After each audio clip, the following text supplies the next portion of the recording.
Bismillah, maashaallah, tabaarakallaa. Egaa hordoftoota kiyya yeroo baay'ee jechuudha. Hordoftoonni ijoolleen biyya alaa jirtanii baay'inaan hordoftoonni kiyya. Egaa biyyoota garaagaraatirraa daawwatanii harki caalu jechuudha. Warra biyya keessaatii miti. Mee hundumaafuu jechuudha. Hedduutu akkana ajaa'ibdan. Meeshaa kanneen ijoolleen keessan natti ergitanii kanneen hundaan barbaada jettan jechuudha. Baay'ee akkana ajaa'ibdu. Meeshaa kanneen hundaa ni barbaadda. Gatii isaa yoo sitti mangaruu kuni wuddii abboosiin boomaali kun gatiin isaa akkana jettan. Meeshaa kanneen jechuudha sahaanii zirkii biddeen itti nyaatan takkitti aga qarshii 1500 ta'uu danda'a. Meeshaan kun baay'ee kwaalitii fi baay'ee takka gatiin isaa qaaliidha jechuudha.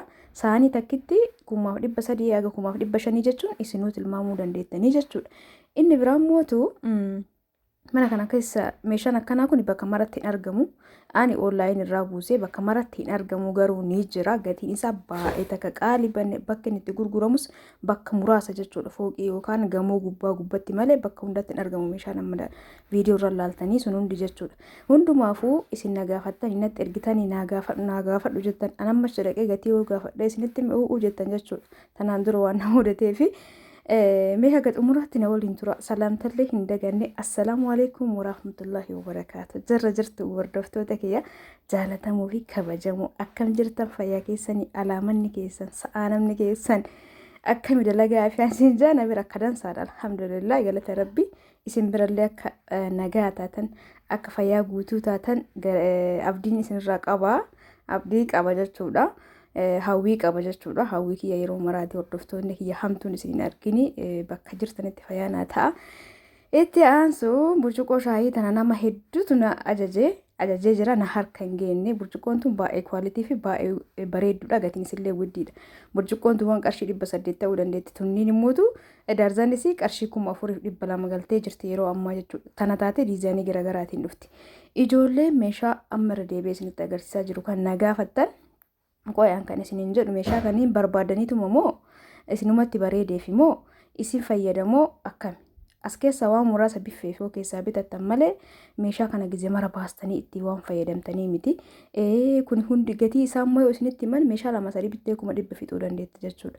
Kanaafuu wanti isin barbaachisu wanti isin hin barbaachisne osoo addaan baafattanii bittanii yoo balleessa dhiifamaa wanta jechuu barbaade ani sa'aatii akkasittillee nama hin binneef jechuudha. Baasee bakka meeshaan kun jiru Finfinnee deemee gaafadhee Adaamallee ni jira garuu wuddiidha gamoo gubbarra jira. Achi gaanii yoo bituuf deeman isiniin bittan jechuudha wuddii jettan. Anu fi kiyya immoo kana fichiisee mana kaa'uu hin danda'u. Meeshaan kun meeshaa shakalaati jechuun akkuma argaa jirtan kana baay'ee takka wuddiidha. Sahaanii 10 yoo bitte qarshiin meeqa akka fittu yaadi 1500 baay'isuu 10 jechuudha. Kana waan ta'eef osoo itti yaadanii bareedaadha. Anaaf rakkoo miti wannaan kana dubbadhee fi achi dhaqee isinis bituu dhiiftanii anaafillee nama gaafadhu saniif isiniifis gaarii miti jechuudha. Meeshaa biffee keessaa waan tokko bitattan gahaadha. Meeshaa san hunda kutuchitanii qarshii 300 qarshii 400 meeshaa hadhaan tan osoo lafa dha'ee cabu walitti guururra meeshaa ija ta'ee meeshaa biffee akkuma bitattanitti ta'ee shaklaa kanneen hunda walitti haruurraa ana osoo isinii bite anaaf gabaa kiyya garuu mootu waan isin fayyaduuf waan isin fayyadne addaan baafadha. Ijoolleen burcuqqoo tanaa fi burcuqqoo shaayii maachii godhinuu fidinaan jettan isinii ajajee jira. Yoo dhufe yoo dhufin carraa keessanii jechuudha. Burcuqqoo kanaa fi burcuqqoo bishaanii kanaa fi kashaayillee anumatu YouTube irratti gadhiisee ture tanaan duri jechuudha. Ijoolleen natti himtee osoo hin ta'in kaawwanirra katashaale yookaan kafooyyaa ergee innaa yeroo san abbaa carraatii bite maqaa isaanii wallaahi laazim ijoollee muraasa beekaa warra meeshaa bituuf kana maqama isaaniitu hin beeku ani. Bakka ana dubbisanii keessaan maallaqa argatanii meeshaa ofii ka barbaadannaa barreessanii hin bitaa fi hin geessaa akkanatti meeshaan keessii ba'e maatii erga jedhanii fudhatan jechuudha. Inni yaada dhugisee takka hin galmeessa birrii isii wajjin guyyaa isaa tokko jechuudha. Innaa abbaan beekuu garuu nama tokko bitee burcuqqoo shaayii tan ammoo Adaamama keessaa iyyuu nama 3 ordarii geesseefi ture jechuudha. Ramadaana keessa baay'ee jaalatanii. Kanaaf meeshaa kan akkanumatti barbaada warri jettan yoo argee isiniif siisa yoo ajajee jira kan nama hedduu burcuqqoo shaayiitiif ka bishaanii kanallee jechuudha. Yoo dhufe isinitti hima warroonni gaafataa jirtan kanuma irraa hubadha. Eegasii kubbaayyaa muuqii ta'e waan barbaadan itti dhuguu dandeettanii kurree qabdi maashaallaadha. Namoonni barbaadan ordarii godhachuu dandeettan warra keessaa meeshaa kanatti ergeef deebisaa jira. Warri immoo dhageeffatuun isinitti hin tolle gadi qabuu dhiisuu dandeettan. Warri immoo dhageeffatuu barbaadan viidiyoo kee ilaaltan laayikii, sheer, sabskiraayib gochuu hin dagatina. Egaa manqorqoraan tun akkamisiin boorinaan jettanii natti ergitan ani irraa fayyadameen beeku garuu ni jirti yoo bitachuu barbaadan yeroo wayii jechuudha. hindhooti na fakkaata namni fayyadamtamee natti hima ani yeroo baay'ee ni jaaladha garuu nan amansiiste mastaawotii waan ta'eef waan dha'u tokko na fakkaata meeshaa irra daradan kan illee warri barbaadan deebitanii rakabootii Dubaay jettee ittiin wayinatti ergite kana kun rakabootii osoo hin taane akka rakabootiitti fidanii jiranii saarbisii warqaammaa ta'ee luka qaba kun akkanatti fidanii jiran jechuudha namni barbaadan ordaayii gochuu dandeettanii kanaaf obboleeyyan kiyyaa warroonni meeshaa kanatti ergitan gatiin isaa baay'ee takka widdiidha hedduu takka jechuudha isin yoo barbaadan ani isin fiduu danda'a garuu akka widdii ta'e beekuu qabdan jechuudha sahaanii amma sahaanii zirgii firee 12 osoo daarzan tokko bitatte kuma oluu yoo kuma yoo ta'e 12 dhufa jechuudha sahaanii zirgii bichaa 12 yoo bitte meeshaa kana hunda hin bita yoo jette birrii hedduutti baasta meeshaa seetti kana fa'a orna gaafate jira haga qarshii 30 meeshaan kun jechuudha meeshaan seetti kunniin kawaa gara 50 wayii qabu kun jechuudha kanaafuu warri biffee keessaaf illee barbaadan naguma fedhee ta'uu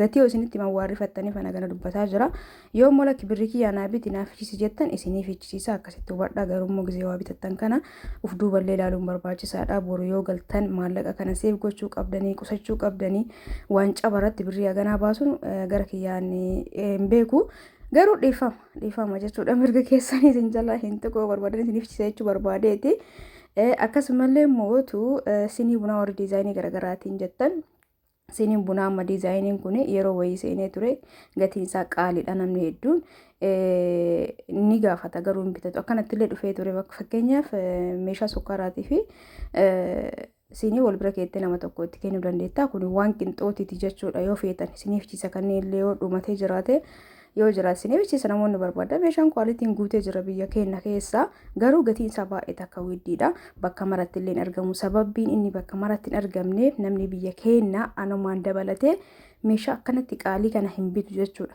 warroonni meeshaa akkanaa bitan warroota akkam jedhee isinii himu isinuun beektanii kana waan ta'eef bakka maratti hin argamu namoonni majaliisa kana jaalatanii jirtan birri isaallee isinitti hima akkasumatti kaareen takkittiin 30 ka dura isinitti erge sun fireemii orijinaala jechuudha akkanatti illee ka lafatti gad dhiyaatu abbaa 20maatiin akkanatti illee dalaksifachuu dandeettanii qalxafa ka jedhe amma majaliisa ol ka'uu hin jaaladhu majaliisa ol ka'uu namni ajajattan itti cittanii soofaa osoo ajajattanii bareedaadha hangama kiyyaa garuu majaliisa ol ka'uu hin jaaladhu soofallee hin jaaladhu sun filannoon nama hundaatu garagara garuu gatiin baay'ee takka widdiidha majaliisa kana waaw garuu akka bareeda gartanii abbaa 40maati kun garuu gatiin isaa hedduu qaaliidha egaa waa lama jaalachuun hin ta'u yoo jaalattanii jettan wantoota akka majaliisaa wantoota akka firiijii wantoota akka minxaafii furdaa kana wantoota akkanaa kanneen bitattanillee bareedaadha meeshaalee mana keessaa garuu waan akka distii waan akka sahaanii itti baafatanii isallee meeshaalee mana keessaa kanallee ka keessa isin barbaachisu jechuudha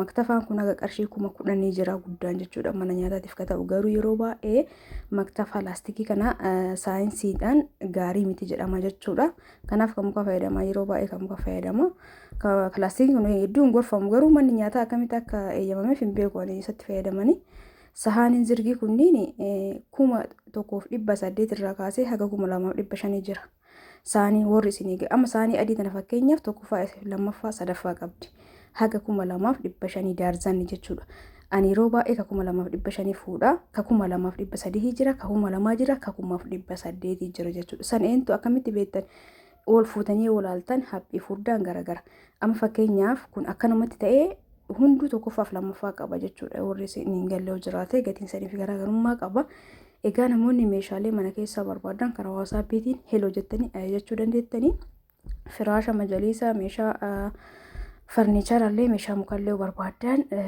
ajajachuu dandeettanii biyya fagoo ta'anii geessuu hin danda'u isinii qopheessa garuu haala bareedaan maatiin keessan isinii dhufee fuudhuu danda'a ankeessee maatiin dhufee fuudhee kontiraatuma jechuudha makiinaanii akka isin jawardosata kiyya warroon hagammaa feetanii jaalattanii na waliin turtan ulfaadhaa galatoomaa laayik sheer gochuun akka hin dagatamne waan amma isinitti hime kana niyyaan dhageeffattan jedheetii yaada hundumaafuu yaada keessan barreessaa baay'ee